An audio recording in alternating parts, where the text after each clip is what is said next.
एक छोटे से गांव में एक लड़का था जिसका नाम विशाल था। विशाल बहुत ही शर्मिला था। उसे लोगों से मिलना, बातें करना और पब्लिक प्लेस पर जाने से डर लगता था। उसके मन में हमेशा यही डर रहता था कि लोग उसका मजाक उड़ाएंगे या उसे नीचे दिखाएंगे। विशाल की ये शर्म और डर उसकी पढ़ाई और जीवन के अन्य पलों में भी रुकावट बन गई थी। वो पढ़ने में तो अच्छा था, लेकिन वो अपने शर्म के कारण कभी भी अपने स्कूल के प्रतियोगिताओं में हिस्सा नहीं लेता था। वो किसी भी सामूहिक कार्यक्रम में नहीं जाता क्योंकि वहाँ उसे लोगों से मिलना पड़ता।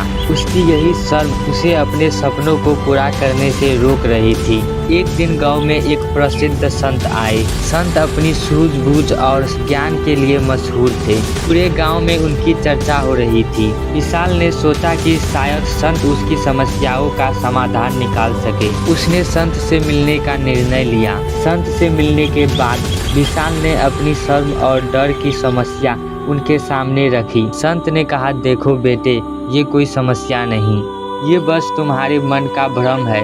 मैं तुम्हें एक ऐसी कहानी सुनाता हूँ जिससे तुम समझ पाओ कि अपने अंदर छुपे शर्म और डर को तुम्हें कैसे खत्म करना है। संत ने कहानी शुरू की। एक बार एक गांव में एक युवक रहता था। वो बहुत मेहनती था, लेकिन उसकी एक समस्या थी। वो अपने डर और शर्म को पार नहीं कर पाता था। एक दिन गांव में एक बड़ा मेला लगा और हर कोई वहां जा रहा था। युवक ने भी सोचा कि वो भी जाएगा, लेकिन फिर अपने शर्म के वजह से वो नहीं गया क्योंकि उसे वहां बहुत से लोगों से मिलना पड़ता, उससे बातें करनी पड़ती। मेले के दिन गांव में एक बुजुर्ग व्यक्ति ने युवक से कहा, तू मेला देखने क्यों नहीं गया?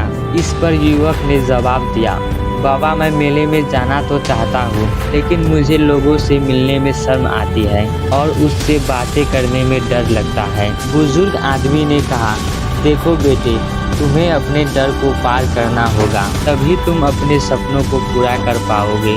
बुजुर्ग आदमी ने सलाह दी कि वो हर रोज एक नई चीज करे जिससे उसे डर लगता है। युवक ने बुजुर्ग आदमी की सलाह मानी और रोज कुछ नया करने लगा। पहले दिन उसने गांव के बच्चों से बात की। अगले दिन उसने गांव के बुजुर्गों से बात की। उसने अनुभव किया कि जैसे जैसे वो नए नए लोगों से मिल रहा है, उसका डर कम होने लगा है और उसे अब नए नए लोगों से मिलने भी शर्म नहीं आ रही थी। इस तरह धीरे धीरे वो अपने डर को कम करने में सफल हो गया और उसने पाया कि उसके शर्म और डर का कोई वास्तविक आधार नहीं था। संत की कहानी सुनकर विशाल को एहसास हुआ कि उसकी शर्म और डर केवल उसके मन की उपज थी।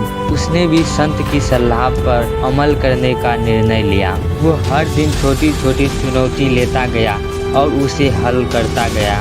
वो अपने गांव के मेले में भी जाने लगा, लोगों से खुलकर बातें करने लगा और यहाँ तक कि वो स्कूल के आयोजना में भी भाग लेने लगा।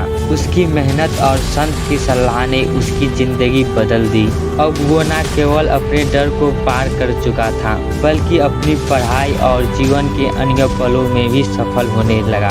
दोस्तों, इस कहानी से हमें ये सीख मिलती है कि शर्म और डर को पार करने के लिए खुद को छोटी छोटी चुनौतियों का सामना करना पड़ता है, जिससे हमें डर लगता है। अपने डर को छोटे छोटे कदमों से पार करते हुए आत्मविश्वास को बढ़ाना जरूरी है। शर्म और डर तो केवल मन की चीजें हैं। जैसे जैसे हम इन चुनौतियों को पार करते जाएंगे, वैसे वैसे ही हमारा शर्म और डर भी खत्म हो जाएगा।